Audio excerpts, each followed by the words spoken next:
ഇനി resource conservation and acts in India. അപ്പോൾ ഈ റിസോഴ്സുകളെ കൺസർവ് ചെയ്യേണ്ട കാര്യം നമ്മൾ പറഞ്ഞു അല്ലേ, ഇതുമായിട്ട് റിലേറ്റഡ് ആയിട്ട് ഒരുപാട് നിയമങ്ങൾ നമ്മുടെ ഇന്ത്യയിൽ ഡെവലപ്പ് ചെയ്ത് വന്നിട്ടുണ്ട്. അപ്പോൾ അങ്ങനെയുള്ള ചില ആക്ട്സ് അല്ലെങ്കിൽ നിയമങ്ങളെ കുറിച്ചാണ് നമ്മൾ ജസ്റ്റ് പറയുന്നത്. These laws have emerged from the necessity to control the reckless exploitation of nature that poses threat to the very existence of man. അതായത് നമ്മുടെ ഇവിടുത്തെ ജീവജാലങ്ങൾ അല്ലെങ്കിൽ മനുഷ്യര് അല്ലെ, നമ്മളുടെ എക്സിസ്റ്റൻസിന്, നമ്മളുടെ സസ്റ്റൈനിറ്റി, നമ്മൾ ഇവിടെ ജീവിക്കുക എന്നുള്ള ഒരു കണ്ടീഷൻ ഉണ്ടല്ലോ, അതിനെന്തെങ്കിലും ത്രെറ്റ്സ് വരിക. അപ്പം അങ്ങനെ ഒരു കണ്ടീഷൻ വന്നു കഴിയുമ്പോൾ നമുക്കതൊരു പ്രശ്നമാണ് അല്ലേ. അപ്പോൾ ആ ഒരു കണ്ടീഷനിലേക്ക് ആരും പോവാതിരിക്കുന്നതിന് വേണ്ടിയിട്ട് അതുമായിട്ട് റിലേറ്റഡ് ആയിട്ടാണ് ഈ എന്താ പറയുക റിസോഴ്സ് കൺസർവേഷൻ്റെ ആക്റ്റുകളും കാര്യങ്ങളൊക്കെ ഡെവലപ്പ് ചെയ്യാൻ തുടങ്ങിയത്. റൈറ്റ്.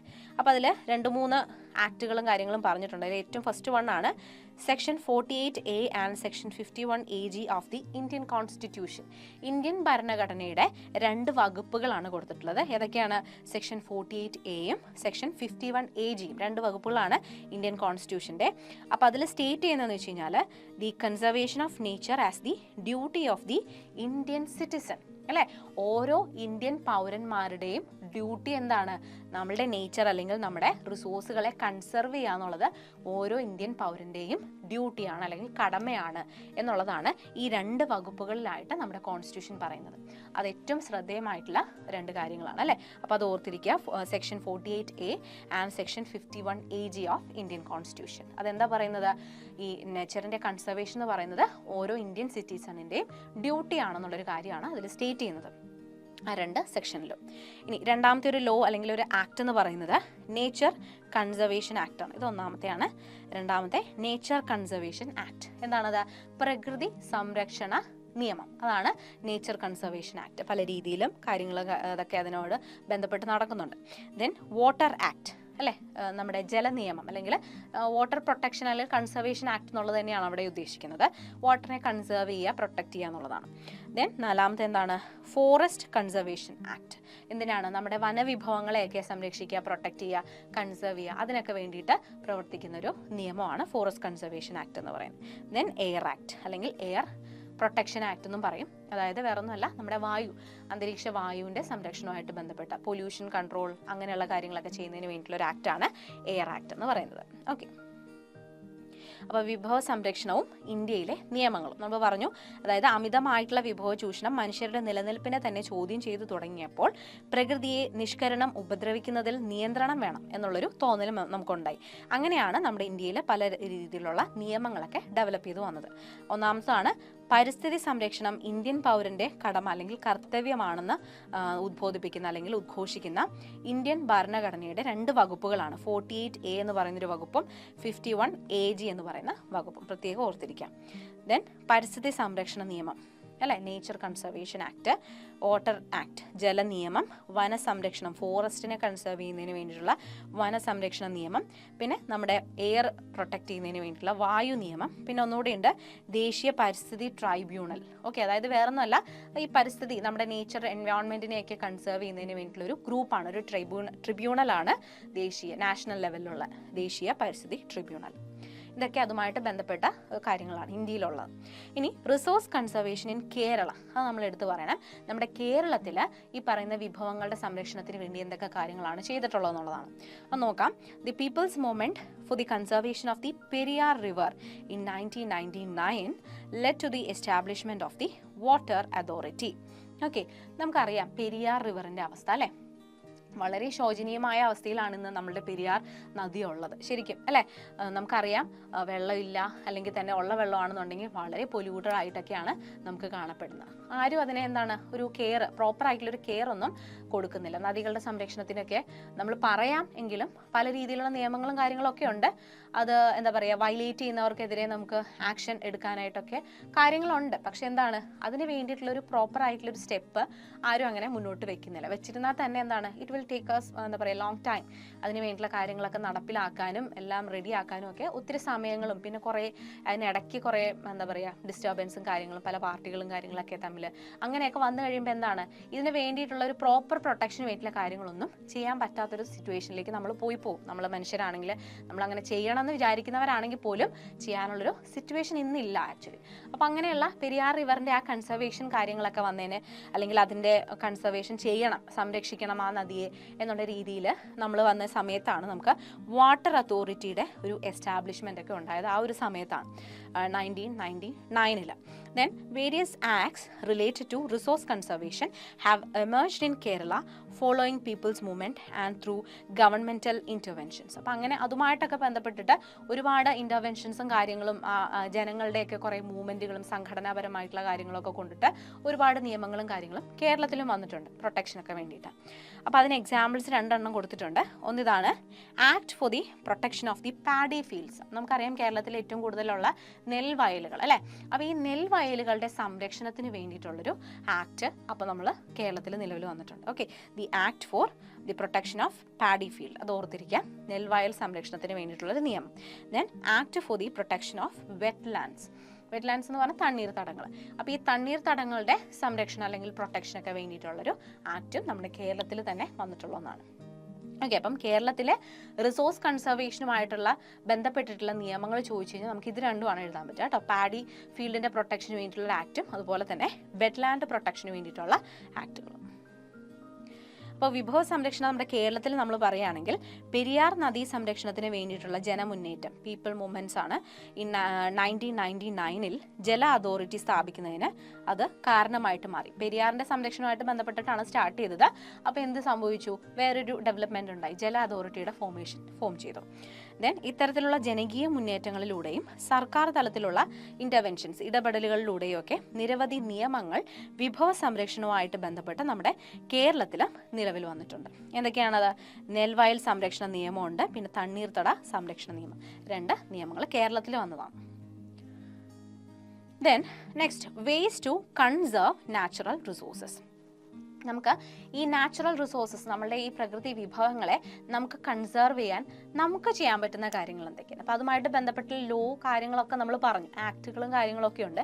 ഇനി നമ്മൾക്ക് ഓരോ ആളുകൾക്കും അല്ലെ ചെറിയ രീതിയിലാണെങ്കിൽ പോലും നമുക്ക് പല പല സ്റ്റെപ്പുകൾ ചെയ്യാൻ പറ്റും അതിന് വേണ്ടിയിട്ട്. അപ്പോൾ നമുക്ക് എന്തൊക്കെ ചെയ്യാനായിട്ട് സാധിക്കും, അതാണ് നമ്മളിനി നോക്കുന്നത്. ഓക്കെ, ഇപ്പോൾ നിങ്ങൾ കുട്ടികൾക്കാണെങ്കിൽ പോലും പല രീതിയിലും അതിന് വേണ്ടിയിട്ട് ചില ഇടപെടലുകൾ നടത്താനായിട്ട് സാധിക്കും. അതെന്തൊക്കെയാണെന്ന് നമുക്ക് നോക്കാം. That is, first one, using public transport and preferring walking or cycling for short distances. വളരെ ഇമ്പോർട്ടൻ്റ് ആയിട്ടുള്ളൊരു പോയിന്റാണ്. ഓക്കെ, ആരും ചെയ്യാത്തൊരു കാര്യം കൂടിയാണ് അല്ലേ. എന്താണത്? Using public transport. അതിപ്പോൾ ബുദ്ധിമുട്ടാണ് അല്ലേ, എല്ലാവർക്കും ബുദ്ധിമുട്ടാണ്. കാരണം എന്താണ്, ഇപ്പോൾ നമ്മൾ നോക്കിക്കഴിഞ്ഞാൽ നമ്മുടെ പോപ്പുലേഷൻ ജനങ്ങളെയൊക്കെ നമ്മൾ നോക്കിക്കഴിഞ്ഞാൽ എല്ലാവർക്കും എന്തുണ്ട്? സ്വന്തമായിട്ട് വാഹനങ്ങളാണ് അല്ലേ. നേരത്തെ ആദ്യകാലങ്ങളിലൊക്കെ 2 വീലേഴ്സൊക്കെ മാത്രമായിരുന്നു എല്ലാവർക്കും യാത്ര ചെയ്യാനൊക്കെ വേണ്ടി. ഇപ്പോൾ ഒരു വീട്ടിൽ ഒരു 2 വീലറൊക്കെ ഉണ്ടാവും അല്ലേ. പിന്നെ അത് കഴിഞ്ഞപ്പോൾ എന്താണ്, ഇപ്പോഴത്തെ കണ്ടീഷൻ അങ്ങനെയാണോ? അല്ല അല്ലേ. 2 വീലറും ഉണ്ട്, 4 വീലറും ഉണ്ട് അല്ലേ. ചിലപ്പോൾ 2 4 വീലറൊക്കെ കാണും ചില വീടുകളിൽ. എന്തിനു വേണ്ടിയിട്ടാണ്? ഒരു അച്ഛനും അമ്മയ്ക്കും പോകാൻ വേണ്ടി, പിന്നെ മക്കൾക്ക് പോകാൻ വേണ്ടി വേറെ ഒരെണ്ണം അല്ലേ. അപ്പോൾ അങ്ങനെ പല രീതിയിൽ നമുക്ക് ഡെവലപ്മെൻ്റ് ഉണ്ട്, അതിനനുസരിച്ചിട്ട് പോപ്പുലേഷൻ കൂടുന്നുണ്ട്. പക്ഷേ എന്താ, നമ്മളിതൊക്കെ വാങ്ങിച്ചു കൂട്ടുന്നു, വാഹനങ്ങൾ നമ്മുടെ ഇഷ്ടത്തിനനുസരിച്ച് നമ്മൾ വാങ്ങിച്ചു കൂട്ടുകയാണ്. പക്ഷേ എന്താണ്, ഈ പറഞ്ഞ വാഹനങ്ങളിൽ നമ്മൾ യൂസ് ചെയ്യുന്നത് എന്താണ്? ഈ പെട്രോളിയം, ഡീസൽ അങ്ങനെയുള്ള നമ്മളുടെ ഇന്ധനങ്ങൾ, ഫ്യൂവൽസ് തന്നെ വേണ്ടേ. ആരും CNG ഒക്കെ അങ്ങനെ വരുന്നുണ്ട്, എന്നാൽ പോലും ഒത്തിരി അങ്ങോട്ട് എന്താ പറയുക യൂസിലേക്ക് വന്നിട്ടില്ല. അത് യൂസ് ചെയ്യാന്നുള്ളൊരു രീതിയിലേക്ക് വരുന്നുണ്ട്. പക്ഷേ അപ്പം അങ്ങനെയൊക്കെ വരുമ്പോൾ എന്താണ്, ഈ പറയുന്ന renewable resources, non renewable resources ആണ് നമ്മളവിടെ യൂട്ടിലൈസ് ചെയ്യുന്നത്. പക്ഷേ ഇതെന്താണ്, നമ്മളത് എല്ലാവർക്കും കൂടെ ഒരുമിച്ച് പോകാവുന്നതേ ഉള്ളൂ ആക്ച്വലി, ഒരു ഫാമിലിയുള്ള ആളുകൾക്ക് അല്ലേ. അപ്പോൾ അതിന് വേണ്ടി ഒരു കാറോ 2 കാറോ ഒന്നും എടുക്കേണ്ട ആവശ്യമില്ല. എല്ലാവരും കൂടെ എന്ത് ചെയ്യുക, ഒരു പബ്ലിക് ട്രാൻസ്പോർട്ടിനെ ഡിപ്പെൻഡ് ചെയ്യുക. ബസ്സുകളുണ്ട് അല്ലേ, ട്രെയിൻസ് ഉണ്ട്. അപ്പോൾ അങ്ങനെയുള്ള ഇപ്പോൾ മെട്രോ ഉണ്ട്. അപ്പോൾ അങ്ങനെയുള്ള ട്രാൻസ്പോർട്ടുകൾ, നമ്മൾ പബ്ലിക് ട്രാൻസ്പോർട്ടുകളെ നമ്മൾ യൂസ് ചെയ്യുകയാണെങ്കിൽ, കുറച്ചും കൂടെ ഡിപ്പെൻഡ് ചെയ്യുകയാണെങ്കിൽ നമുക്ക് എന്ത് ചെയ്യാൻ പറ്റും, ഈ പറയുന്ന പോലെ ഫ്യൂവൽസിൻ്റെയൊക്കെ യൂസേജ് നമുക്ക് കുറയ്ക്കാം അല്ലേ. അപ്പോൾ അതുവഴി നമ്മളുടെ ഈ റിന്യൂവബിൾ റിസോഴ്സസിൻ്റെ അളവ് അല്ലേ, അതിൻ്റെ ആ ഒരു എന്താ പറയുക, അത് ലിമിറ്റഡ് ആണല്ലോ. അപ്പോൾ ആ ലിമിറ്റഡ് ആയിട്ടുള്ള പരിധിയിൽ നമുക്ക് അതിൻ്റെ അളവ് പിന്നെ നമുക്ക് കുറയ്ക്കാം. അപ്പോൾ കുറച്ചും കൂടെ നാൾ നമുക്ക് അതിനെ യൂട്ടിലൈസ് ചെയ്യാം ഉള്ള സാധനങ്ങളെ, ശരിയല്ലേ. അത് കുറയ്ക്കാം. അതുപോലെ തന്നെ ഈ വാഹനങ്ങൾ നമ്മൾ യൂസ് ചെയ്യുമ്പം ഈ പറയുന്ന പെട്രോളും കോളും എല്ലാം ഇതൊക്കെ കത്തി ഉണ്ടാകുന്ന ആ ഒരു പൊല്യൂഷൻ ഉണ്ടല്ലോ, ഗ്യാസസ് എമിറ്റ് ചെയ്യുന്നുണ്ടല്ലോ, അത് നമുക്ക് ഒരളവ് വരെ കുറയ്ക്കാൻ പറ്റില്ലേ. അത് നമുക്ക് ചെയ്യാൻ പറ്റും. അപ്പം നമ്മളെ കൊണ്ട് കഴിയുന്നൊരു കാര്യമാണ് നമ്മൾ പബ്ലിക് ട്രാൻസ്പോർട്ട് കൂടുതലായിട്ട് ഡിപ്പെൻഡ് ചെയ്യുക. പിന്നെ വളരെ കുറച്ച് ഡിസ്റ്റൻസ് ഒക്കെ ആണെന്നുണ്ടെങ്കിൽ ഇപ്പോൾ എല്ലാവരും ഇപ്പോൾ വീട്ടിൽ നിന്ന് തൊട്ടടുത്തുള്ള ഒരു കടയിൽ പോകുകയാണെങ്കിൽ പോലും അല്ലെ ബൈക്ക് എടുത്ത് പോയി മേടിച്ചുകൊണ്ട് വരിക എന്നുള്ളതാണ് ഒരു പതിവ്. പക്ഷേ അത് നമ്മൾ ജസ്റ്റ് ഒന്ന് അവോയ്ഡ് ചെയ്യാൻ ശ്രമിക്കുക. ഒന്നെങ്കിൽ സൈക്കിളൊക്കെ യൂസ് ചെയ്യുക, പഴയ കാലത്തുണ്ടായിരുന്ന രീതിയിലേക്ക് നമ്മൾ കുറച്ചൊന്ന് മാറാനായിട്ട് ശ്രമിക്കുക. ഇല്ലെങ്കിൽ നമ്മൾ ജസ്റ്റ് ഒന്ന് നടന്നു പോയിട്ട് മേടിച്ചുകൊണ്ട് വരിക. അത് നമ്മുടെ ഹെൽത്തിന് നല്ലതാണല്ലോ അല്ലേ? അപ്പം അങ്ങനെ ചെയ്യാൻ ശ്രമിക്കുക. പക്ഷേ ആരും അതൊന്നും എന്ത് ചെയ്യാറില്ല, ഫോളോ അപ്പ് ചെയ്യാൻ എന്താ പറയുക ശ്രമിക്കാറില്ല, അല്ലെങ്കിൽ സാധിക്കാറില്ല എന്നുള്ളതാണ്. നമ്മുടെ ബിസി ലൈഫ് കാര്യങ്ങളൊക്കെ ആയിട്ട് നമ്മൾ പോവാണ്. അപ്പോൾ അതുകൊണ്ട് അപ്പോൾ ഇത് ഒരു എന്താണ് പ്രധാനപ്പെട്ടിട്ടുള്ള ഒരു പോയിന്റ് ആണ് നമുക്ക് എന്ത് ചെയ്യാൻ വേണ്ടിയിട്ട്, നമുക്ക് ഈ നാച്ചുറൽ റിസോഴ്സിനെ കൺസേർവ് ചെയ്യാൻ വേണ്ടിയിട്ട്. ഇനി അടുത്തൊരു പോയിന്റ് നോക്കാം. By avoiding the use of plastic bags or plastic materials അല്ലേ. നമ്മളിപ്പോൾ കൂടുതലും പ്ലാസ്റ്റിക് ബാഗുകളാണ് ഉപയോഗിക്കുന്നത്. കടയിൽ പോയി സാധനങ്ങളൊക്കെ വാങ്ങിച്ചുകൊണ്ട് വരുന്നതൊക്കെ പ്ലാസ്റ്റിക് കിറ്റുകളിലാണ് കൂടുതലും, ശരിയല്ലേ? ഇപ്പോൾ നമ്മൾ തുണിയെടുക്കാൻ പോകുമ്പോഴൊക്കെ. പക്ഷേ ഇപ്പോൾ കുറച്ച് വ്യത്യാസങ്ങൾ വന്നിട്ടുണ്ട്. എന്താണ്, പ്ലാസ്റ്റിക്കിൻ്റെ ഉപയോഗം കുറയ്ക്കുന്നതിന് വേണ്ടിയിട്ട് നമ്മൾ ക്ലോത്ത് ബാഗുകളും കാര്യങ്ങളും ഒക്കെ ബിഗ് ഷോപ്പേഴ്സൊക്കെ കൊടുക്കുന്നുണ്ട് ഇപ്പോൾ കടകളിൽ നിന്നൊക്കെ. ഇപ്പോൾ ചില കടകളിൽ നമ്മൾ ചോദിച്ചു കഴിഞ്ഞാൽ കിറ്റ് ഉണ്ടോ എന്ന് ചോദിച്ചു കഴിഞ്ഞാൽ ഇല്ല എന്ന് പറയും അല്ലേ. കാരണം എന്താണ്, പ്ലാസ്റ്റിക് അങ്ങനെ വിൽക്കാൻ പാടില്ല എന്നുള്ളൊരു നിയമം ആ ഒരു രീതിയിലേക്ക് വന്നിട്ടുണ്ട്. അപ്പോൾ അതുകൊണ്ട് എന്താണ്, നമ്മൾ കൂടുതൽ ഈ പ്ലാസ്റ്റിക് ക്യാരി ബാഗ്സ് ഒക്കെ അവോയ്ഡ് ചെയ്തിട്ട് ഒന്നല്ലെങ്കിൽ പേപ്പർ ബാഗ്സ് ഉണ്ട് അല്ലെ, അല്ലെങ്കിൽ ക്ലോത്ത് കൊണ്ടുള്ള ബാഗുകളുണ്ട്, അങ്ങനെയുള്ള കാര്യങ്ങളൊക്കെ കൂടുതലായിട്ട് നമ്മൾ പ്രൊമോട്ട് ചെയ്യാനായിട്ട് ശ്രമിക്കാം. Then third point, utilising kitchen waste as manure in place of fertilisers. നമ്മുടെ കിച്ചൺ വേസ്റ്റ് ഉണ്ടല്ലോ, നമ്മൾ കിച്ചണിൽ വരുന്ന അവശിഷ്ടങ്ങളും കാര്യങ്ങളും വെള്ളവും ഒക്കെ ഉണ്ട്. ഇതൊക്കെ നമുക്ക് എന്ത് ചെയ്യാൻ പറ്റും, ഇതൊക്കെ നമ്മൾ ചുമ്മാ കളയാതെ നമ്മുടെ ഇപ്പം അടുക്കളത്തോട്ടം അല്ലെങ്കിൽ നമ്മൾ എന്തെങ്കിലും പ്ലാന്റ്സ് ഒക്കെ വളർത്തുന്നുണ്ടെങ്കിൽ അതിനകത്തേക്ക് നമുക്കിത് ഉപയോഗിക്കാം. എന്തായിട്ട്, ഫെർട്ടിലൈസേഴ്സ് ആയിട്ട്. നമുക്ക് വേറെ മാനൂസ് ഒന്നും കൊടുക്കണമെന്നില്ല. നമ്മൾ ഈ പറയുന്ന കെമിക്കൽ ഫെർട്ടിലൈസറും പെസ്റ്റിസൈഡും ഒന്നും തളിക്കണമെന്നില്ല ഒരു പ്ലാന്റിന്. ഓക്കെ, നാച്ചുറൽ ആയിട്ടുള്ള ബയോളജിക്കൽ ആയിട്ടുള്ള സാധനങ്ങൾ ഉപയോഗിച്ച് കഴിഞ്ഞാൽ നമുക്ക് നല്ല രീതിയിലുള്ള വിഷമില്ലാത്ത ഭക്ഷണങ്ങൾ നമുക്ക് കിട്ടും അല്ലെ. വെജിറ്റബിൾസ് ആണെങ്കിലും ഫ്രൂട്ട്സ് ആണെങ്കിലും, ശരിയല്ലേ? അപ്പോൾ നമ്മുടെ കിച്ചൺ വേസ്റ്റും കാര്യങ്ങളൊക്കെ നമ്മൾ ചുമ്മാ കളയാതെ ആ വെള്ളമൊക്കെ നമുക്ക് പ്ലാന്റ്സിന് കൊടുക്കുകയും അവർക്ക് ഫെർട്ടിലൈസർ ആയിട്ട് യൂസ് ചെയ്യുകയൊക്കെ നമുക്ക് ചെയ്യാൻ പറ്റുന്നൊരു കാര്യമാണ്. Then fourth one, minimising the use of fuels such as coal, petrol etcetera. ഞാൻ നേരത്തെ പറഞ്ഞു, അതാണ് ഈ പബ്ലിക് ട്രാൻസ്പോർട്ടിൻ്റെ കാര്യം പറഞ്ഞത്. കോൾ, പെട്രോൾ പോലെയുള്ള ഫ്യൂവൽസ് ഉണ്ടല്ലോ, നോൺ റിന്യൂവബിൾ ആണ്. അപ്പോൾ അത് ഒരുപാട് തീർന്നു പോയി കഴിഞ്ഞാൽ it will take a long time to replenish. അപ്പോൾ അങ്ങനെ വരുമ്പോഴത്തേക്ക് നമുക്ക് ബുദ്ധിമുട്ടാവും അതില്ലാണ്ട് വന്നു കഴിഞ്ഞാൽ. അപ്പോൾ അതുകൊണ്ട് എന്ത് ചെയ്യുക, ഉള്ളത് നമ്മൾ വളരെ കെയർഫുള്ളായിട്ട് യൂസ് ചെയ്യാൻ ശ്രമിക്കുക. അതിൻ്റെ യൂസ് വളരെ കുറച്ചിട്ട് നമ്മൾ വാഹനങ്ങളിലൊക്കെ CNG, കംപ്രസ്ഡ് നാച്ചുറൽ ഗ്യാസ് എന്ന് പറയുന്നവരുണ്ട് അല്ലേ. അപ്പം CNG പോലുള്ള രീതിയിലേക്ക് നമ്മൾ സ്വിച്ച് ഓൺ ചെയ്യുക. ഓക്കെ, അല്ലെങ്കിൽ നമ്മൾ എന്ത് ചെയ്യുക, പബ്ലിക് ട്രാൻസ്പോർട്ട് കൂടുതൽ യൂട്ടിലൈസ് ചെയ്യാം. ദെൻ അഞ്ചാമത്തെ വേ എന്ന് പറഞ്ഞാൽ എന്താണ്, conservation of energy at home. നമ്മുടെ വീടുകളിൽ തന്നെ നമുക്ക് എനർജി കൺസർവേഷൻ ചെയ്യാൻ പറ്റും. എങ്ങനെയാണ് നമുക്ക് ഊർജ്ജ സംരക്ഷണം ചെയ്യാൻ പറ്റുന്നത് വീടുകളിൽ? നമ്മൾ വാട്ടർ യൂസ് ചെയ്യുന്നുണ്ട് അല്ലേ, നമ്മൾ കറണ്ട്, ഇലക്ട്രിസിറ്റി യൂസ് ചെയ്യുന്നുണ്ട്. ഇതൊക്കെ നമ്മൾ വൈസായിട്ടാണോ ഉപയോഗിക്കുന്നത്, കെയർഫുൾ ആയിട്ടാണോ നോക്കുന്നത്? ഇല്ല. നമ്മൾ എവിടെയെങ്കിലും പോയിരുന്ന് അല്ലേ TV ഒക്കെ കാണുന്ന സമയത്ത് നമ്മൾ TV ഓണാക്കി ഫാൻ ഇട്ട് ലൈറ്റ് ഇട്ട് അവിടെ ഇരിക്കുന്നു അല്ലേ. അതായത് നമ്മളൊന്ന് പുറത്തേക്ക് പോകുമ്പോഴത്തേക്കും ചിലപ്പോൾ ഫാൻ ലൈറ്റ് ഒന്നും ഓഫ് ചെയ്തിട്ടുണ്ടാവില്ല, ചിലപ്പോൾ TV ഓഫ് ചെയ്യില്ല, നമ്മൾ അങ്ങനെ ഇറങ്ങിപ്പോവും. അപ്പോൾ എന്താണ്, അവിടെ ആരും കാണാനും ഇല്ല, കേൾക്കാനും ഇല്ല, അനുഭവിക്കാനും ഇല്ല. പക്ഷേ ഫാനും ലൈറ്റും TV ഒക്കെ ഓണാണ്. അപ്പോൾ അതൊരു മിസ്യൂസ് അല്ല ആക്ച്വലി അല്ലേ. ദെൻ നമ്മൾ കൈ കഴുകാൻ വേണ്ടി നമ്മൾ ടാപ്പ് തുറക്കുന്നു, കൈയും വായും മുഖമൊക്കെ കഴുകുന്നു, ശരിയല്ലേ? ചിലപ്പോൾ അത് കംപ്ലീറ്റ് ആയിട്ട് അടഞ്ഞിട്ടുണ്ടാവില്ല, നമ്മൾ ശ്രദ്ധിക്കില്ല, നമ്മൾ അങ്ങ് പോവും അല്ലേ. പ്രത്യേകിച്ച് നിങ്ങൾ കുട്ടികൾ. അപ്പോൾ അങ്ങനെയുള്ള കാര്യങ്ങൾ എന്ത് ചെയ്യുക, നമ്മളെപ്പോഴും ശ്രദ്ധിക്കുക. ആ മിസ്യൂസ് നമ്മൾ ജസ്റ്റ് അവോയ്ഡ് ചെയ്യാനായിട്ട് ശ്രമിക്കുക. ഇപ്പം ബക്കറ്റിലൊക്കെയാണ് നമ്മൾ വെള്ളം നിറച്ചിട്ട് അത് ഒഴുകി പോകാനുള്ളൊരു അവസരം ഉണ്ടാക്കാതിരിക്കുക അല്ലേ. മാക്സിമം നമ്മൾ ഇതിനെയൊക്കെ കൺസർവ് ചെയ്യാൻ ശ്രമിക്കുക. കാരണം ഇതൊക്കെ പ്രകൃതി നമ്മൾ ചോദിച്ചിട്ട് തരുന്നതല്ല, അവർ എന്താ പറയുക നോർമലായിട്ട് നമുക്ക് തരുന്ന ഗിഫ്റ്റുകളാണ് ഇതെല്ലാം. അപ്പോൾ അതിനൊക്കെ സൂക്ഷിച്ച് ഉപയോഗിക്കേണ്ട എന്താണ് നമ്മുടെ ഓരോരുത്തരുടെയും ഡ്യൂട്ടിയാണ്. ദെൻ നെക്സ്റ്റ് പോയിന്റ് ആണ് യൂസിങ് റീസൈക്ലബിൾ പ്ലാസ്റ്റിക് മെറ്റീരിയൽസ് അല്ലേ. റീസൈക്ലബിൾ ആയിട്ടുള്ള പ്ലാസ്റ്റിക്കിൻ്റെ യൂസ് മാക്സിമം കുറയ്ക്കാൻ ശ്രമിക്കുക.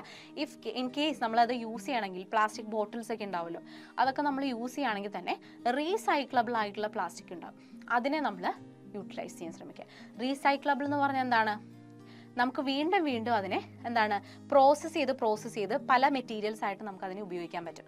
അതാണ് റീസൈക്ലബിൾ. വൺസ് നമ്മൾ യൂസ് ചെയ്ത പ്ലാസ്റ്റിക് ബോട്ടിൽസ് ഒക്കെ ആണെങ്കിൽ അതിപ്പോൾ ഒന്ന് കളക്ട് ചെയ്തുകൊണ്ട് പോകുന്നുണ്ടല്ലോ, അതിനെയൊക്കെ ഒരു മെഷീനറി ഉണ്ട്, അതിനകത്തേക്ക് നമുക്ക് ഇട്ട് കഴിഞ്ഞ് കഴിഞ്ഞാൽ ഈ പ്ലാസ്റ്റിക് എല്ലാം ബ്ലെൻഡഡ് ആയി പിന്നെ അത് നമുക്ക് വേറൊരു ഫോമിലേക്ക് കിട്ടും. അപ്പോൾ ആ പ്ലാസ്റ്റിക് ഉപയോഗിച്ച് നമുക്ക് വേറെ മെറ്റീരിയൽസ് ഉണ്ടാക്കാൻ പറ്റും. അപ്പോൾ അങ്ങനെയാണെന്നുണ്ടെങ്കിൽ എന്താണ്, ഇതിൻ്റെ വേസ്റ്റ് വരുന്നില്ലല്ലോ, പ്ലാസ്റ്റിക് വേസ്റ്റ് ആവുന്നില്ല, നമ്മൾ വേറൊരു മെറ്റീരിയലായിട്ട് ഉപയോഗിക്കുമല്ലോ പിന്നീട്. അപ്പോൾ അങ്ങനെ റീസൈക്കിൾ ചെയ്യുകയാണെന്നുണ്ടെങ്കിൽ ഇറ്റ് ഇസ് ഗുഡ്. ഓക്കെ, അപ്പം അങ്ങനെയും നമുക്ക് കൺസർവ് ചെയ്യാൻ പറ്റും നാച്ചുറൽ റിസോഴ്സസിനെ. അപ്പോൾ ഈ സൈക്കിൾ ഉപയോഗിക്കുന്നത് അല്ലെങ്കിൽ നടത്തം ഇതൊക്കെ എന്താണ് നമുക്ക് ധാരാളം ഇന്ധനം ലാഭിക്കാൻ പലപ്പോഴും നമ്മളെ സഹായിക്കാറുണ്ട്. നമ്മൾ ചെയ്യാറില്ല, പക്ഷേ ഇനി നമ്മളൊന്ന് ശ്രമിച്ചു നോക്കാം അല്ലേ. പൊതുഗതാഗതം, സിറ്റി ബസ്സുകളും മെട്രോ ട്രെയിനുകളൊക്കെ ഉപയോഗിക്കുക. അതും എന്താണ് ധാരാളം ഫ്യൂവൽ കൺസർവ് ചെയ്യാനായിട്ട് നമ്മളെ സഹായിക്കുന്നുണ്ട്. പിന്നെ കുളിക്കുമ്പോഴും നമ്മൾ വൃത്തിയാക്കുമ്പോഴും ഒക്കെ നമ്മൾ വെള്ളം ഉപയോഗിക്കുന്നുണ്ടല്ലോ, ആ വെള്ളം ലാഭിക്കുന്നത് എന്താണ് ജലസംരക്ഷണത്തിൻ്റെ ഭാഗമായിട്ട് നമുക്ക് ചെയ്യാനായിട്ട് സാധിക്കും, ആ വെള്ളം കൺസർവ് ചെയ്യാൻ വേണ്ടിയിട്ട്. പിന്നെ ഫോസിൽ ഇന്ധനങ്ങളുടെ സംരക്ഷണത്തിനുള്ള ചില മാർഗ്ഗങ്ങൾ ഇതിനകം ശ്രദ്ധ നേടിയിട്ടുണ്ട്. ഇതൊക്കെയാണ് പല രാജ്യങ്ങളും ഇന്ന് ഹരിത ഊർജ്ജം പല രീതിയിൽ ഉപയോഗിക്കുന്നുണ്ട്. നമ്മൾ തന്നെയല്ല വേറെ രാജ്യങ്ങളും അത് ഡിപ്പെൻഡ് ചെയ്യുന്നുണ്ട്. എന്താണ് ഈ ജലം ഉണ്ടല്ലോ, ജലവൈദ്യുതം അല്ലേ. നമുക്കറിയാം വെള്ളത്തിൽ നിന്ന് നമുക്ക് ഇലക്ട്രിസിറ്റി ഉണ്ടാക്കാൻ പറ്റും, അതുപോലെ തന്നെ സൺലൈറ്റിൽ നിന്ന് നമുക്ക് ഇലക്ട്രിസിറ്റി ഉണ്ടാക്കാൻ പറ്റും, സൗരോർജ്ജം. പിന്നെ അതുപോലെ തന്നെ വെള്ളം അല്ലെങ്കിൽ സൂര്യപ്രകാശം അല്ലെങ്കിൽ കാറ്റ്, വിൻഡിൽ നിന്നും നമുക്ക് ഇലക്ട്രിസിറ്റി ഉണ്ടാക്കാൻ പറ്റും. അപ്പോൾ ഈ 3 റിസോഴ്സുകൾ നമുക്ക് ഉള്ളതാണ് അല്ലേ. വെള്ളമുണ്ട്, സൂര്യപ്രകാശമുണ്ട്, കാറ്റ്. അപ്പോൾ ഈ 3 റിസോഴ്സുകളിൽ നിന്ന് നമുക്ക് എന്തുണ്ടാക്കാം, ഇലക്ട്രിസിറ്റി അല്ലെങ്കിൽ ഊർജ്ജം ഉണ്ടാക്കാനായിട്ട് നമുക്ക് സാധിക്കുന്നുണ്ട്, ശരിയല്ലേ. അപ്പോൾ അങ്ങനെയുള്ള രീതിയിലേക്ക് പലപ്പോഴും സ്വിച്ച് ഓൺ ചെയ്യുന്നുണ്ട് പല രാജ്യങ്ങളും. സൗരോർജ്ജമൊക്കെ, സോളാർ പാനലുകളൊക്കെ നിങ്ങൾ കണ്ടിട്ടുണ്ടാവും അല്ലേ, സൗരോർജ്ജമൊക്കെ ഉപയോഗിച്ചിട്ടുള്ള കാര്യങ്ങൾ ചെയ്യുന്നുണ്ട് പലരും. ദെൻ കൽക്കരി. അപ്പോൾ ഇങ്ങനെ നമ്മൾ വൈദ്യുതി പല രീതിയിലും അല്ലെ പല റിസോഴ്സുകളും നമ്മൾ ഉണ്ടാക്കുകയാണെന്നുണ്ടെങ്കിൽ കൽക്കരി പോലെയുള്ള അമൂല്യമായ ഫോസിൽ ഇന്ധനങ്ങൾ നമുക്ക് ലാഭിക്കാനായിട്ട് പറ്റും. കൽക്കരി അല്ലെങ്കിൽ കോൾ എന്നൊക്കെ പറയുന്നത് എന്താണ്, റിന്യൂവബിൾ റിസോഴ്സാണ് നമ്മൾ പറഞ്ഞല്ലോ അല്ലേ. അപ്പോൾ അതൊക്കെ എന്താണ് തീർന്നു പോയാൽ പിന്നെ ഉണ്ടാവാൻ സമയമെടുക്കും. അപ്പോൾ അതുകൊണ്ട് അങ്ങനെയുള്ള ഇന്ധനങ്ങൾ അല്ലെങ്കിൽ ആ ഫ്യൂവൽസ് കാര്യങ്ങളൊക്കെ നമുക്ക് മിനിമൈസ് ചെയ്യാൻ വേണ്ടിയിട്ട് നമ്മൾ വേറെ രീതിയിലുള്ള എന്താ പറയുക എനർജി സോഴ്സുകളെ ഡിപ്പെൻഡ് ചെയ്യാം. നമ്മുടെ കൺവെൻഷനൽ ആയിട്ടുള്ള എനർജി സോഴ്സുകൾ നമ്മൾ കൂടുതൽ ഡിപ്പെൻഡ് ചെയ്യാം. അതാണ് കുറച്ചും കൂടെ ബെറ്റർ, റൈറ്റ്. ഇനി over use of resources and their remedial measures വളരെ ഇമ്പോർട്ടൻ്റ് ആണ്. അതായത് നമുക്കറിയാം നമ്മൾ പല രീതിയിലും ഓവർ യൂസ് ചെയ്യുന്നുണ്ട് ഈ റിസോഴ്സുകൾ. ഇപ്പോൾ തന്നെ നമുക്കത് ബോധ്യപ്പെട്ടിട്ടുണ്ട് നിങ്ങൾക്ക് അല്ലേ. സോ ഈ ഓവർ യൂസ് വന്നു കഴിഞ്ഞ് കഴിഞ്ഞാൽ നമുക്കതിനെ എങ്ങനെ അത് നമുക്ക് എന്താ പറയുക അതിൽ നിന്ന് ഓവർകം ചെയ്യാനായിട്ട് സാധിക്കും. അതായത് അതിൻ്റെ റെമഡീസ് എന്തൊക്കെയാണ്, ഓക്കെ, ബദൽ മാർഗ്ഗങ്ങൾ എന്തൊക്കെയാണ് നമുക്ക് നോക്കാം. ഇപ്പോൾ നമ്മൾ എനർജി സോഴ്സുകളാണെന്ന് വിചാരിക്കാം. Okay, energy source. ആ എനർജി സോഴ്സുകളെ ഇപ്പോൾ ഞാൻ പറഞ്ഞില്ലേ ഇലക്ട്രിസിറ്റിയും ലൈറ്റ് ഫാനൊക്കെ ഓൺ ചെയ്തിട്ട് പോകുന്നു എന്ന് പറഞ്ഞു അല്ലേ. അപ്പോൾ ഇങ്ങനെ ഇതിനെ നമ്മൾ മിസ്യൂസ് ചെയ്യുക അല്ലെങ്കിൽ ഓവർ യൂസ് ചെയ്ത് കഴിഞ്ഞാൽ അതിന് റെമഡി ആയിട്ട് നമുക്ക് എന്ത് ചെയ്യാൻ പറ്റും, നിങ്ങൾക്ക് ചെയ്യാൻ പറ്റുന്ന കാര്യങ്ങളാണ്. എന്തൊക്കെയാണ്, switch off electrical equipments and lights when not in use. നമ്മൾ യൂസ് ചെയ്യുന്നില്ല എങ്കിൽ നമ്മൾ എന്ത് ചെയ്യാൻ ശ്രമിക്കുക, മാക്സിമം ഈ പറഞ്ഞ ലൈറ്റും ഫാനും കാര്യങ്ങളൊക്കെ ജസ്റ്റ് സ്വിച്ച് ഓഫ് ചെയ്ത് വെക്കാനായിട്ട് നമ്മൾ ശ്രമിക്കാം. ആവശ്യം ഇപ്പോൾ എല്ലാവരും ചെയ്യുന്ന വേറൊരു കാര്യമാണ്, നമ്മൾ മൊബൈലൊക്കെ ചാർജ് ചെയ്യും അല്ലേ, എന്നിട്ട് ആ ചാർജറിൻ്റെ കേബിൾ അങ്ങ് ഊരിയിട്ടിട്ട് മൊബൈൽ എടുത്തുകൊണ്ട് പോകും, സ്വിച്ച് ഓഫ് ചെയ്തിട്ടുണ്ടാവില്ല. അപ്പോൾ അതെന്താണ് ശരിക്കും പറഞ്ഞാൽ ഇലക്ട്രിസിറ്റി ഊർജ്ജം അവിടെ നഷ്ടപ്പെടുകയാണ്, റൈറ്റ്. അപ്പോൾ അങ്ങനെ നമ്മൾ ചെയ്യാതിരിക്കാൻ ശ്രമിക്കുക. Then depend more on conventional energy sources. Light നമുക്ക് നമ്മുടെ സൺലൈറ്റും വിൻഡും അങ്ങനെയുള്ള നമ്മുടെ കൺവെൻഷണൽ ആയിട്ടുള്ള എനർജി സോഴ്സുകളെ നമ്മൾ കൂടുതൽ ഡിപ്പെൻഡ് ചെയ്യാൻ വേണ്ടിയിട്ട് ശ്രമിക്കാം. Okay, then use energy efficient light bulbs. ഇപ്പം നമുക്ക് അവൈലബിൾ ആണ് മാർക്കറ്റിലൊക്കെ. നമുക്ക് അധികം ഊർജ്ജം പോവാതിരിക്കുന്നതിന് വേണ്ടിയുള്ള ചെറിയ ചെറിയ ബൾബുകളൊക്കെ അവൈലബിൾ ആണ്, എനർജി കൺസർവേഷൻ രീതിയിലുള്ള ബൾബുകൾ. അപ്പം അങ്ങനെയുള്ള ബൾബുകളൊക്കെ നമ്മൾ മേടിച്ച് യൂസ് ചെയ്യാനായിട്ട് ശ്രമിക്കാം. ഓക്കെ, എനർജി കൺസർവേഷന് വേണ്ടിയിട്ടുള്ള ചില കാര്യങ്ങളാണ് നമ്മൾ വിൻഡ്, സോളാർ എനർജി അങ്ങനെയുള്ള കാര്യങ്ങൾ കൂടുതലായിട്ട് ഡിപ്പെൻഡ് ചെയ്യാം. ദെൻ ഇഫ് നമ്മൾ എയർ റിസോഴ്സുകളെയാണ് യൂട്ടിലൈസ് ചെയ്യുന്നത് വിചാരിക്കാം. എയർ നമ്മളുടെ അറ്റ്മോസ്ഫിയറിക് എയർ അതിനെയാണ് നമ്മൾ ഓവർ യൂസ് അല്ലെങ്കിൽ മിസ്യൂസ് ചെയ്യുന്നത് വിചാരിക്കുക. അങ്ങനെയാണെങ്കിൽ നമുക്ക് എന്തൊക്കെ റെമഡീസ് ചെയ്യാൻ പറ്റും ഈ റിസോഴ്സിനെ കൺസർവ് ചെയ്യാൻ വേണ്ടിയിട്ട്? എന്തൊക്കെ ചെയ്യാൻ പറ്റും? Make use of public transport. ഞാൻ പറഞ്ഞു എയർ കൂടുതൽ പൊല്യൂട്ടഡ് ആവാതിരിക്കാൻ വേണ്ടിയിട്ട് നമ്മൾ എന്ത് ചെയ്യുക, ഈ കാറുകളുടെയും ബൈക്കുകളുടെയൊക്കെ എണ്ണം കുറയ്ക്കുക, അതിൻ്റെയൊക്കെ യൂസ് കുറയ്ക്കുന്നതിൻ്റെ ഭാഗമായിട്ട് നമ്മൾ കൂടുതൽ പേരും പബ്ലിക് ട്രാൻസ്പോർട്ടിനെ ഡിപ്പെൻഡ് ചെയ്യുകയാണെങ്കിൽ ആ ഒരൊറ്റ വാഹനമല്ല ഇത്രയും പേർക്ക് വേണ്ടി വർക്ക് ചെയ്യുക, അല്ലെങ്കിൽ ഈ ഇത്രയും ആളുകൾക്ക് വേണ്ടിയിട്ട് എത്ര വാഹനങ്ങൾ വർക്ക് ചെയ്യേണ്ടി വരും, ശരിയല്ലേ, ഇൻഡിവിജ്വൽ ആയിട്ടുള്ളതാണെങ്കിൽ. അപ്പോൾ അത് എന്താണ് അതിനൊരു പോയിന്റ് ആണ്, make use of public transport. Then use fuels that do not cause atmospheric pollution. അതായത് ഈ പറഞ്ഞ എയർ പൊല്യൂഷൻ അല്ലെങ്കിൽ നമ്മുടെ അറ്റ്മോസ്ഫിയറിക് പൊല്യൂഷൻ, അന്തരീക്ഷ മലിനീകരണം ഉണ്ടാക്കുന്ന രീതിയിലുള്ള ഫ്യൂവൽസ് വളരെ കുറച്ച് യൂസ് ചെയ്യാം. ഓക്കെ, അതായത് ഈ പെട്രോൾ, ഡീസൽ അങ്ങനെയുള്ള സാധനങ്ങളുടെ യൂസേജ് നമ്മൾ കുറച്ചിട്ട് കൂടുതലും നമ്മൾ CNG പോലെയുള്ള കംപ്രസ്ഡ് നാച്ചുറൽ ഗ്യാസുകൾ അങ്ങനെയുള്ള സാധനങ്ങളിലേക്ക് സ്വിച്ച് ഓൺ ചെയ്യുക നമ്മൾ കൂടുതലും വെഹിക്കിൾസ്. നിങ്ങൾ കണ്ടിട്ടുണ്ടാവില്ലേ ചില വാഹനങ്ങൾ, വണ്ടികളുടെയൊക്കെ പുറകിൽ, ഓട്ടോയും അതുപോലെ കാറുകളിലൊക്കെ ബാക്കിൽ ഒരു എന്താ പറയുക ഡയമണ്ട് ഷേപ്പിൽ ഇങ്ങനെ ഒരു സ്റ്റിക്കർ വെച്ചിട്ട് അതിനകത്ത് CNG എന്ന് എഴുതിയിട്ടുണ്ടാവും. ശ്രദ്ധിച്ചിട്ടുണ്ടോ? ഇനി നിങ്ങൾ ട്രാവൽ ചെയ്യുമ്പോൾ ഒന്ന് ശ്രദ്ധിച്ചു നോക്കുക കേട്ടോ, CNG എന്ന് എഴുതിയിട്ടുണ്ടാവും. അപ്പോൾ എന്താണ്, ആ വാഹനങ്ങളിൽ പെട്രോളോ ഡീസലോ അല്ല അവർ അടിക്കുന്നത്, അവർ CNG ആണ് യൂസ് ചെയ്യുന്നത്, കംപ്രസ്ഡ് നാച്ചുറൽ ഗ്യാസ് ആണ് യൂസ് ചെയ്യുന്നത്. അപ്പോൾ അതെന്താണ്, നമ്മുടെ എൻവയോൺമെൻറ്റ് ഫ്രണ്ട്ലി ആയിട്ടുള്ളൊരു ഫ്യൂവലാണ്. ഓക്കെ, അപ്പോൾ പെട്രോൾ ഡീസലൊക്കെ കത്തി ഉണ്ടാകുന്ന എയർ പൊല്യൂഷൻ നമുക്ക് എന്താണ് ഒരു ലിമിറ്റ് വരെ കുറയ്ക്കാൻ പറ്റും. ദെൻ അടുത്തതാണ് ഡ്രൈവ് യുവർ കാർ ലെസ്. അല്ലെ, നമ്മൾ പറഞ്ഞു നേരത്തെ പബ്ലിക് ട്രാൻസ്പോർട്ട് പറഞ്ഞല്ലോ, അതിൻ്റെ ഒരു ഭാഗം തന്നെയാണ് കുറച്ച് അല്ലേ നമ്മൾ യൂസ് ചെയ്യുക കാറുകൾ. പിന്നെ അതുപോലെ തന്നെ ടേൺ ഓഫ് യുവർ എൻജിൻസ്, നമ്മൾ യൂസിലല്ല എന്നുണ്ടെങ്കിൽ എൻജിൻസൊക്കെ ടേൺ ഓഫ് ചെയ്യാം. ഇനി ഫോറസ്റ്റ് റിസോഴ്സുകളാണെങ്കിൽ, നമ്മുടെ വനവിഭവങ്ങളാണെങ്കിൽ അതിനെ നമ്മൾ മിസ്യൂസ് ചെയ്ത് കഴിഞ്ഞ് കഴിഞ്ഞാൽ നമുക്ക് ഏത് രീതിയിൽ അതിനെ റെമഡിയൽ മെഷേഴ്സ്, ആ മിസ്യൂസിനെ ഓവർകം ചെയ്യാൻ വേണ്ടിയിട്ട് നമുക്ക് എന്തൊക്കെ ചെയ്യാൻ പറ്റും എന്നുള്ളതാണ്. വേറൊന്നുമില്ല, പ്രിവെൻറ്റ് ഡീഫോറസ്റ്റേഷൻ. എന്ത് ചെയ്യുക, നമ്മൾ ഈ വനഭൂമിയൊക്കെ വെട്ടി നശിപ്പിക്കുന്നൊരു കാര്യമുണ്ടല്ലോ അല്ലേ, നമ്മുടെ ആവശ്യങ്ങൾക്ക് വേണ്ടിയിട്ട് നമുക്ക് കെട്ടിടം പണിയാൻ, വീട് പണിയാൻ, മാൾസ് പണിയാൻ വേണ്ടി. അപ്പോൾ അതൊക്കെ എന്താണ് നമ്മൾ അവോയ്ഡ് ചെയ്യാൻ ശ്രമിക്കുക മാക്സിമം, ഡീഫോറസ്റ്റേഷനെ പ്രിവെൻറ്റ് ചെയ്യുക. Then plant trees in barren lands, അല്ലേ, നമ്മൾ പ്ലാന്റുകളെ വെച്ച് പിടിപ്പിക്കാനായിട്ട് ശ്രമിക്കുക. ഓക്കെ, ഒന്നും ഇല്ലാത്ത ഏരിയാസിലാണെങ്കിൽ അവിടെ നമ്മൾ കൂടുതൽ ട്രീസ് അല്ലെങ്കിൽ കൂടുതൽ പ്ലാന്റ്സിനെ വെച്ച് പിടിപ്പിക്കാനായിട്ട് ശ്രമിക്കുക. Right. Then proper care should be taken to protect the forest from pest and diseases. അപ്പോൾ നമ്മളുടെ ഈ ഫോറസ്റ്റ് അല്ലെങ്കിൽ ഈ പറഞ്ഞ പ്ലാന്റ്സിനെയൊക്കെ നമുക്ക് പ്രൊട്ടക്റ്റ് ചെയ്യുന്നതിന് വേണ്ടിയിട്ട് അവർക്ക് എന്താ പറയുക പെസ്റ്റ് ഡിസീസ് അങ്ങനെയുള്ള സാധനങ്ങളിൽ നിന്നൊക്കെ എന്താ പറയുക കൺട്രോൾ ചെയ്യുന്നതിന് വേണ്ടിയുള്ള കാര്യങ്ങൾ കൂടുതൽ നമ്മൾ ചെയ്തു കൊടുക്കുക. പെസ്റ്റ് കൺട്രോൾ അല്ലെ, പെസ്റ്റുകൾ വന്നു കഴിഞ്ഞാൽ പ്ലാന്റുകളൊക്കെ പെട്ടെന്ന് നശിച്ചു പോകും, കീടങ്ങൾ. അതുപോലെ തന്നെ പല രീതിയിലുള്ള ഡിസീസസുകളൊക്കെ സ്പ്രെഡ് ചെയ്ത് പടർന്നു പിടിക്കുകയാണെങ്കിൽ അതും നമ്മളുടെ, അപ്പം നമ്മൾ ഇതിൻ്റെ കേസിൽ നമ്മൾ എന്ത് ചെയ്യുകയാണ്, ഈ മരമൊക്കെ വെട്ടി നശിപ്പിക്കും. അപ്പം അങ്ങനെ വരുന്ന ആ കണ്ടീഷൻസ് ഒക്കെ നമ്മൾ മാക്സിമം ഒന്ന് കുറയ്ക്കാൻ ശ്രമിക്കുക. ഡിസീസ് റെസിസ്റ്റൻ്റ് ആയിട്ടുള്ള പ്ലാന്റുകൾ, പെസ്റ്റ് റെസിസ്റ്റൻ്റ് ആയിട്ടുള്ള പ്ലാന്റുകളൊക്കെ ഇപ്പോൾ നമുക്ക് അവൈലബിൾ ആണ് നമ്മുടെ ടെക്നോളജിയുടെ ഭാഗമായിട്ട്.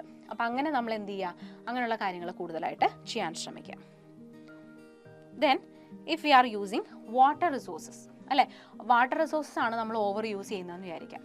ഓക്കെ, വെള്ളം ഇല്ലാണ്ടായി കഴിഞ്ഞാൽ നമുക്ക് ചിന്തിക്കാൻ പറ്റുമോ, നമുക്ക് ജീവിക്കാനുള്ള ഒരു പരിപാടി ഉണ്ടാവോ, അപ്പോൾ സിറ്റുവേഷൻ ഉണ്ടാവോ, ഇല്ല. അപ്പം ആ വാട്ടർ റിസോഴ്സസിനെ നമ്മൾ ഓവർ യൂസ് ചെയ്ത് കഴിഞ്ഞാൽ നമുക്ക് എന്തൊക്കെയാണ് അതിൻ്റെ റെമഡിയലായിട്ട് ചെയ്യാൻ പറ്റുന്നത് നോക്കാം. Don't waste fresh water. നമ്മൾ മാക്സിമം ഞാൻ പറഞ്ഞല്ലോ ടാപ്പൊക്കെ വളരെ കൃത്യമായിട്ട് അടയ്ക്കാൻ ശ്രമിക്കുക. ഒരു തുള്ളി ജലം പോലും എന്ത് ചെയ്യാതിരിക്കുക, പാഴാക്കാതിരിക്കാൻ ശ്രമിക്കുക നമ്മൾ. Then practice water conservation measures such as rain water harvesting, അല്ലേ, മഴവെള്ള സംഭരണികൾ എന്ന് കേട്ടിട്ടില്ലേ നിങ്ങൾ. അപ്പോൾ ഈ മഴവെള്ള സംഭരണികളൊക്കെ ഉണ്ടാക്കാൻ വേണ്ടി നമ്മൾ കുറച്ച് കാര്യങ്ങളൊക്കെ അതിനെയൊക്കെ പ്രൊമോട്ട് ചെയ്യാൻ ശ്രമിക്കാം. ഇപ്പം എനിക്ക് തോന്നുന്നു ഭൂരിഭാഗം ആളുകളും ഈ ഹൗസ് കൺസ്ട്രക്ഷനൊക്കെ ചെയ്യുന്ന സമയത്ത് ഈ മഴവെള്ള സംഭരണി എന്ന് പറയുന്നൊരു പരിപാടി എല്ലാവരും ചെയ്യുന്നുണ്ട്. അതായത് അവരുടെ എന്താ റൂഫിലും കാര്യങ്ങളിലൊക്കെ വീഴുന്ന വെള്ളം ഉണ്ടല്ലോ, ആ സൺസൈഡിലൊക്കെ വീഴുന്ന വെള്ളം അതിങ്ങനെ കളക്ട് ചെയ്തിട്ട് ഒരു പൈപ്പിലൂടെ കളക്ട് ചെയ്ത് ഒന്നെങ്കിൽ നാച്ചുറലി മണ്ണിലേക്കോ അല്ലെങ്കിൽ അവരുടെ കിണറിലേക്കോ ഒക്കെ ആ വെള്ളം എത്തിക്കുന്നതിന് വേണ്ടിയിട്ടുള്ള പൈപ്പ് കണക്ഷൻ അങ്ങനെയുള്ള കാര്യങ്ങളൊക്കെ ചെയ്തിട്ടാണ് ഇപ്പം കൂടുതൽ ആളുകളും ഹൗസ് കൺസ്ട്രക്ഷനൊക്കെ ചെയ്യുന്നത്. അപ്പോൾ അത് വളരെ നല്ലൊരു സ്റ്റെപ്പാണ് ആക്ച്വലി. എന്തിനു വേണ്ടിയിട്ട്, മഴവെള്ളമൊക്കെ നമുക്ക് സംഭരിക്കാൻ വേണ്ടിയിട്ട്. ഇപ്പം നമുക്ക് ഏതെങ്കിലും രീതിയിലുള്ള വാട്ടർ സ്കേഴ്സിറ്റി വന്നു കഴിഞ്ഞാൽ ഈ മഴവെള്ളം നമ്മൾ താഴോട്ട് വിടുവാണല്ലോ, അപ്പോൾ അത് നമ്മളുടെ ഗ്രൗണ്ട് വാട്ടറിൻ്റെ ലെവൽ കൂടാനായിട്ടാണ് സഹായിക്കുന്നത് മഴവെള്ളം അങ്ങോട്ടേക്ക് എത്തുമ്പോൾ. അപ്പോൾ അതുവഴിയായിട്ട് നമുക്ക് എന്താണ് വാട്ടർ ഇങ്ങനെ റെപ്ലെനിഷ് ചെയ്തുകൊണ്ടേ ഇരിക്കുകയാണ്. ഒത്തിരി അങ്ങ് വറ്റി വരേണ്ട, ഒന്നും ഇല്ലാണ്ടായി പോകുമ്പോഴാണ് നമുക്ക് ഒന്നും കിട്ടാത്തൊരു അവസ്ഥയിലേക്ക് വരുന്നത്. അപ്പോൾ അതിനെ റെപ്ലെനിഷ് ചെയ്യാൻ വേണ്ടിയിട്ട് നമ്മൾ തന്നെ എന്തെങ്കിലും സ്റ്റെപ്പുകൾ ചെയ്യുക. അതിലൊന്നാണ് ഈ പറഞ്ഞ റെയിൻ വാട്ടർ ഹാർവെസ്റ്റിംഗ് എന്ന് പറയുന്നത്. അപ്പോൾ അത് നമുക്ക് ചെയ്യാവുന്ന കാര്യങ്ങളാണ്. Then renovation of traditional and other water bodies. നമ്മൾ റിനോവേഷൻ ചെയ്യുക. അപ്പം നമ്മുടെ വീടുകളിലൊക്കെ തന്നെയാണെങ്കിലും ചിലപ്പം ചില വീടുകളിൽ കിണറുണ്ടായിരിക്കാം, കുളങ്ങളൊക്കെ ഉണ്ടായിരിക്കാം. കുളങ്ങളൊക്കെ വളരെ റെയറാണ് ഇപ്പോൾ, അല്ലെ, കാണാനേ കിട്ടുന്നില്ല. അപ്പം അങ്ങനെയൊക്കെ ഉണ്ടെങ്കിൽ ഇതൊക്കെ മൂടി നികത്തി കളയാതെ എന്ത് ചെയ്യുക, നമ്മൾ ഇതിനെയൊക്കെ റിനോവേറ്റ് ചെയ്തെടുക്കാനായിട്ട് ശ്രമിക്കുക. എപ്പോഴും അങ്ങനെയുള്ള സാധനങ്ങൾ, വാട്ടർ സോഴ്സുകൾ നമ്മളെപ്പോഴും പ്രൊട്ടക്റ്റ് ചെയ്യാൻ വേണ്ടിയിട്ടാണ് ശ്രമിക്കേണ്ടത്. ഒന്നും പുഴകളും അല്ലെങ്കിൽ കുളങ്ങളും കിണറുകളും ഒന്നും മൂടിക്കളയാനായിട്ട് നമ്മൾ ഒരിക്കലും ശ്രമിക്കരുത് കേട്ടോ. Then watershed development. Water ഹാർവെസ്റ്റിങ്ങിൻ്റെ കാര്യം നമ്മൾ പറഞ്ഞു, അതുമായിട്ട് ബന്ധപ്പെട്ട് തന്നെയാണ് വാട്ടർ ഷെഡ് മാനേജ്മെൻറ്റ്. ഓക്കെ, ഒരു വാട്ടർ ഷെഡൊക്കെ കെട്ടി ഈ പറഞ്ഞ പോലെ തന്നെ മഴവെള്ളവും കാര്യങ്ങളൊക്കെ കളക്ട് ചെയ്ത് നമ്മുടെ ഭൂഗർഭജലത്തിൻ്റെ ലെവൽ കൂട്ടുന്നതിന് വേണ്ടി താഴോട്ട് കണക്ഷനൊക്കെ കൊടുത്ത് അങ്ങനെ കണക്ട് ചെയ്യുന്നതാണ്. അപ്പം അങ്ങനെയുള്ള വാട്ടർ ഷെഡ് മാനേജ്മെൻറ്റ് സിസ്റ്റംസും കാര്യങ്ങളൊക്കെ നമ്മൾ കൂടുതലായിട്ട് ഫോളോ ചെയ്യാനായിട്ട് ശ്രമിക്കാം. അങ്ങനെയൊക്കെയാണ് നമുക്ക് വാട്ടർ റിസോഴ്സുകളെ സംരക്ഷിക്കാൻ പറ്റത്തുള്ളൂ. അപ്പോൾ ഈ പറഞ്ഞ കാര്യങ്ങളൊക്കെ തന്നെയാണ് നമ്മളൊരു ടേബിളിൽ കൊടുത്തിട്ടുള്ളത്. അതായത് നമ്മളുടെ വിഭവസമ്പത്ത്, നമ്മളുടെ റിസോഴ്സുകളും അതിൻ്റെ നമ്മൾ കൺസർവ് ചെയ്യാൻ വേണ്ടിയിട്ടുള്ള റെമഡിയൽ മെഷേഴ്സാണ് ബദൽ മാർഗ്ഗങ്ങൾ എന്ന് പറഞ്ഞു കൊടുത്തിട്ടുള്ളത്. ഓക്കെ, നോക്കുക. ഊർജ്ജ സമ്പത്ത്, എനർജി റിസോഴ്സസ് ആണെങ്കിൽ എന്ത് ചെയ്യാൻ പറഞ്ഞു നമ്മൾ? വൈദ്യുതി ഉപകരണങ്ങളും ലൈറ്റുകളും ഒക്കെ ആവശ്യമുള്ളപ്പോൾ മാത്രം പ്രവർത്തിപ്പിച്ചിട്ട് അല്ലാത്തപ്പോൾ അത് ഓഫ് ചെയ്യാൻ ശ്രമിക്കുക. പിന്നെ പാരമ്പര്യേതര ഊർജ്ജ സ്രോതസ്സുകളായിട്ടുള്ള സൂര്യപ്രകാശം, കാറ്റ് മുതലായവയെ കൂടുതലായിട്ട് നമ്മൾ ഡിപ്പെൻഡ് ചെയ്യുക. എന്ന് വെച്ചാൽ കൺവെൻഷണൽ എനർജി റിസോഴ്സസ് നമുക്ക് ഓൾറെഡി ഉള്ളത്, പുതിയ റിസോഴ്സുകളെ അധികം ഡിപ്പെൻഡ് ചെയ്യാണ്ട് നമ്മുടെ പഴയ റിസോഴ്സുകളെ കൂടുതൽ ഡിപ്പെൻഡ് ചെയ്യുക. ഇതൊക്കെയാണ് സൂര്യപ്രകാശവും കാറ്റും പോലെയുള്ള. പിന്നെ വായു സമ്പത്ത്, നമ്മുടെ എയറിനെ പ്രൊട്ടക്ട് ചെയ്യാൻ വേണ്ടിയിട്ട് നമുക്ക് എന്തൊക്കെ ചെയ്യാൻ പറ്റും? പൊതുഗതാഗത സൗകര്യങ്ങൾ നമ്മൾ കൂടുതലായിട്ട് യൂട്ടിലൈസ് ചെയ്യുക, പബ്ലിക് ട്രാൻസ്പോർട്ട്. പിന്നെ അതുപോലെ അന്തരീക്ഷ മലിനീകരണം ഇല്ലാത്ത ഇന്ധനങ്ങൾ നമ്മൾ കൂടുതലായിട്ട് ഉപയോഗിക്കുക. CNG അത് ഒരു എക്സാമ്പിളാണ് കേട്ടോ, അത് ഓർത്തിരിക്കുക. എന്ന് പറഞ്ഞാൽ കംപ്രസ്ഡ് നാച്ചുറൽ ഗ്യാസ് ആണ്. അങ്ങനെയുള്ള ഇന്ധനങ്ങൾ നമ്മൾ യൂസ് ചെയ്യുക. പെട്രോളും ഡീസലൊക്കെ ഒന്ന് കുറച്ചിട്ട് ഇങ്ങനെയുള്ള CNGയിലേക്ക് നമ്മൾ സ്വിച്ച് ഓൺ ചെയ്യാം. ഇനി വനസമ്പത്ത്, നമ്മുടെ ഫോറസ്റ്റ് വിഭവങ്ങളാണെങ്കിൽ നമ്മൾ എന്താണ് ഡീഫോറസ്റ്റേഷൻ, മരമൊക്കെ വെട്ടി നശിപ്പിക്കുമല്ലോ, വനനശീകരണം നമ്മൾ തടയാൻ ശ്രമിക്കുക. പിന്നെ അതുപോലെ നമ്മൾ ബാരൻ ലാൻഡ്സിൽ, തരിശു ഭൂമികളിൽ കൂടുതൽ ട്രീസ്, പ്ലാന്റ്സ് ഒക്കെ വെച്ച് പിടിപ്പിക്കാനായിട്ട് നമ്മൾ കുറച്ച് എന്താ പറയുക, അതിന് വേണ്ടിയിട്ടുള്ള സ്റ്റെപ്പുകളും കാര്യങ്ങളൊക്കെ നമ്മൾ കുറച്ച് പ്രൊമോട്ട് ചെയ്യാം. ഇനി ജലസമ്പത്ത്, അതായത് നമ്മുടെ ജലാശയങ്ങൾ, നമ്മുടെ വാട്ടർ ബോഡീസ്, അതിനെയൊക്കെ സംരക്ഷിക്കാൻ വേണ്ടിയിട്ട് ശുദ്ധജലം നമ്മൾ പാഴാക്കാതിരിക്കുക. മഴവെള്ള കൊയ്ത്ത്, rain water harvesting, water shed management അല്ലേ, അതുപോലെയുള്ള ജലസംരക്ഷണ മാർഗ്ഗങ്ങൾ നമ്മൾ കൂടുതൽ ചെയ്യാനായിട്ട് ശ്രമിക്കുക. അല്ല, അത് നമ്മൾ ഇതുപോലെ നിങ്ങളിപ്പോൾ ഇത് പഠിക്കുകയാണ് അല്ലേ, അപ്പോൾ ഈ പഠനത്തിലൂടെ നിങ്ങൾക്ക് ഇത് പറഞ്ഞു കൊടുക്കാനായിട്ട് സാധിക്കും. മറ്റുള്ളവരിലേക്ക് ഈ ഒരു എന്താ പറയുക ഇൻഫർമേഷനെ പാസ് ചെയ്യാൻ സാധിക്കും. അപ്പോൾ അതുവഴി നിങ്ങളിലേക്കും നിങ്ങളുടെ ഫാമിലിയിലേക്കും അതുപോലെ തന്നെ കുറച്ചും കൂടെ സ്പ്രെഡ് ചെയ്ത് പല പല ആളുകളിലേക്കൊക്കെ ഇങ്ങനെയുള്ള കാര്യങ്ങളെ നമുക്ക് അവെയർ ആക്കാൻ പറ്റും. അങ്ങനെ മാത്രമാണ് നമുക്ക് ഈ പറഞ്ഞ കൺസർവേഷൻ എന്ന് പറയുന്ന ഒരു കാര്യം നടപ്പാക്കാനായിട്ട് സാധിക്കുള്ളൂ. അല്ലാണ്ട് ഒറ്റയടിക്ക് പെട്ടെന്ന് അങ്ങോട്ടൊരു വലിയൊരു ചേഞ്ച് ഒന്നും നമുക്ക് വരുത്തി കൊണ്ടുവരാനായിട്ട് സാധിക്കില്ല. ഓക്കെ, ഇനി അടുത്ത ഒരു ഇമ്പോർട്ടൻ്റ് ആയിട്ടുള്ളൊരു ടേമാണ് സസ്റ്റൈനബിൾ ഡെവലപ്മെൻറ്റ്. എന്താണത്? ഡെവലപ്മെൻറ്റ് എന്ന് പറയുമ്പോൾ നമുക്ക് അറിയാം അല്ലെ, വികസനം എന്നുള്ളൊരു ടേമാണ് നമ്മൾ ഉദ്ദേശിക്കുന്നത്. സസ്റ്റൈനബിൾ ഡെവലപ്മെൻറ്റ് എന്ന് പറഞ്ഞാൽ എന്തായിരിക്കും? യെസ്, സുസ്ഥിരമായിട്ടുള്ളൊരു വികസനമാണ് ഉദ്ദേശിക്കുന്നത്. സ്ഥിരമായിട്ടുള്ളൊരു വികസനം എപ്പോഴും ഉണ്ടാവും എന്ന് വിചാരിക്കുന്നൊരു ഡെവലപ്മെൻ്റ് ആണ്. ഓക്കെ, അപ്പോൾ എന്താണ് സസ്റ്റൈനബിൾ ഡെവലപ്മെൻറ്റ് എന്ന് പറയാം? നമുക്ക് നോക്കാം. വേറൊന്നുമല്ല, നമ്മൾ പറഞ്ഞു നമ്മളിപ്പോൾ റിസോഴ്സുകളെ യൂസ് ചെയ്യുന്നു എന്ന് പറഞ്ഞു അല്ലേ. നമ്മളിപ്പോൾ യൂസ് ചെയ്യുമ്പം ഇനി വേറെ ആർക്കെങ്കിലും വേണമെന്നൊന്നും നമ്മൾ ആരും ചോദിക്കാറില്ല. നമുക്ക് ആവശ്യമുള്ളതൊക്കെ നമ്മൾ അങ്ങോട്ട് എടുത്തല്ലേ നമ്മൾ യൂസ് ചെയ്ത് നമ്മൾ ഹാപ്പി ആവുകയാണ്. ഇനി ഫ്യൂച്ചർ ജനറേഷൻ ഉണ്ടോ അതിനെക്കുറിച്ച് നമ്മൾ വറി ചെയ്യുന്നില്ല.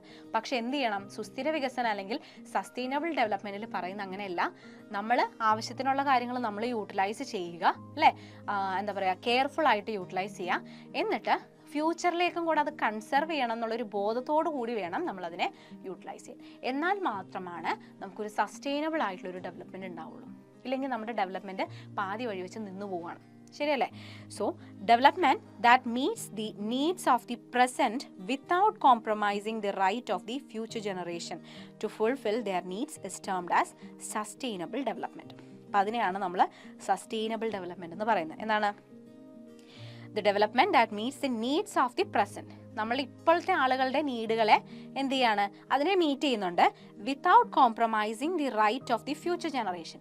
അതായത് ഭാവിയിൽ വരുന്ന ആളുകളുടെ അവരുടെ അവകാശങ്ങളെ നമ്മൾ ഒരിക്കലും കോംപ്രമൈസ് ചെയ്തിട്ടാവരുത് നമ്മളുടെ ആവശ്യങ്ങൾ നമ്മൾ നിറവേറ്റുന്നത്. ഓക്കെ, അവർക്കും കൂടെ വേണം എന്നുള്ളൊരു ബോധം നമുക്ക് ഉണ്ടാവണം. To fulfil their needs is termed as sustainable development.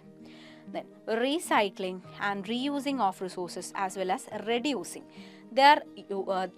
their use are the means to sustainable. അതായത് സസ്റ്റൈനബിൾ ഡെവലപ്മെൻറ്റിൻ്റെ ഏറ്റവും പ്രധാനപ്പെട്ട 3 വാക്കുകളാണ് ഈ പറഞ്ഞത്. ഏതൊക്കെയാണ്? റീസൈക്കിൾ എന്നുള്ളത്, ഓക്കെ, റീസൈക്ലിംഗ് അല്ലെങ്കിൽ recycle, then reuse, then reduce. Okay, 3 R's എന്ന് നമുക്ക് ചിലപ്പോൾ പറയാറുണ്ട്. 3 R's എന്ന് പറയാറുണ്ട്. വേറൊന്നുമല്ല, ഈ 3 R'കൾ എന്താണ്? റീസൈക്കിൾ, റെഡ്യൂസ്, പിന്നെന്താണ്? റീയൂസ്. ഈ 3 R'കളാണ് സസ്റ്റൈനബിൾ ഡെവലപ്മെൻറ്റിൻ്റെ ഒരു മെയിൻ ആയിട്ടുള്ളൊരു ബേസിക് ആയിട്ടുള്ളൊരു പ്രിൻസിപ്പിൾ എന്ന് പറയുന്നത്. നമുക്ക് നോക്കാം എന്തൊക്കെയാണ് സസ്റ്റൈനബിൾ ഡെവലപ്മെൻറ്റിൻ്റെ ഗോൾസ് ആണ്. അതായത് വേറൊന്നുമല്ല, എല്ലാ ലെവലിലും നമുക്ക് ഡെവലപ്മെൻറ്റ് ഉണ്ടാവണം, സസ്റ്റൈനബിൾ ആയിട്ടുള്ളൊരു ഡെവലപ്മെൻറ്റ് ഉണ്ടാവണം. ഇവിടെ ഒരു ലോഗോ പോലെ കൊടുത്തിട്ടുണ്ട്, നിങ്ങൾക്ക് കാണാൻ പറ്റും അല്ലേ. റീസൈക്കിൾ, ദെൻ റീയൂസ്, റെഡ്യൂസ്, 3 കാര്യങ്ങളാണ്. ഇതാണ് സസ്റ്റൈനബിൾ ഡെവലപ്മെൻറ്റിൻ്റെ ആക്ച്വൽ ലോഗോ എന്നൊക്കെ നമുക്ക് വേണമെങ്കിൽ പറയാം. 3 കാര്യങ്ങൾ. അതായത് വരും തലമുറകൾക്ക് അവരുടെ ആവശ്യങ്ങൾ നിറവേറ്റുന്നതിനുള്ള ശേഷിയിൽ കുറവ് വരുത്താതെ തന്നെ ഇന്നത്തെ തലമുറ അവരുടെ ആവശ്യങ്ങൾ നിറവേറ്റണം. അതിനെയാണ് നമ്മൾ എന്ത് പറയാൻ പറ്റുന്നത്, സുസ്ഥിര വികസനം അല്ലെങ്കിൽ സസ്റ്റൈനബിൾ ഡെവലപ്മെൻറ്റ് എന്ന് നമുക്ക് പറയാൻ പറ്റാം. ഇപ്പോൾ വിഭവങ്ങൾ പുനഃചംക്രമണം ചെയ്യുക, റീസൈക്ലിംഗ് ഞാൻ പറഞ്ഞില്ലേ. ഇപ്പോൾ പ്ലാസ്റ്റിക് ബോട്ടിൽസ് ഒക്കെ ആണെങ്കിൽ നമുക്കതിനെ മെഷീനറീസ് ഉപയോഗിച്ച് അതിനെ നമുക്ക് പ്രോസസ്സ് ചെയ്ത് വേറൊരു ഫോമിലേക്ക് മാറ്റിയെടുക്കാൻ പറ്റും. അതാണ് റീസൈക്ലിംഗ് എന്ന് പറയുന്നത്. അപ്പം പുനഃചംക്രമണം അല്ലെങ്കിൽ റീസൈക്ലിംഗ് നമുക്ക് ചെയ്യാൻ പറ്റും.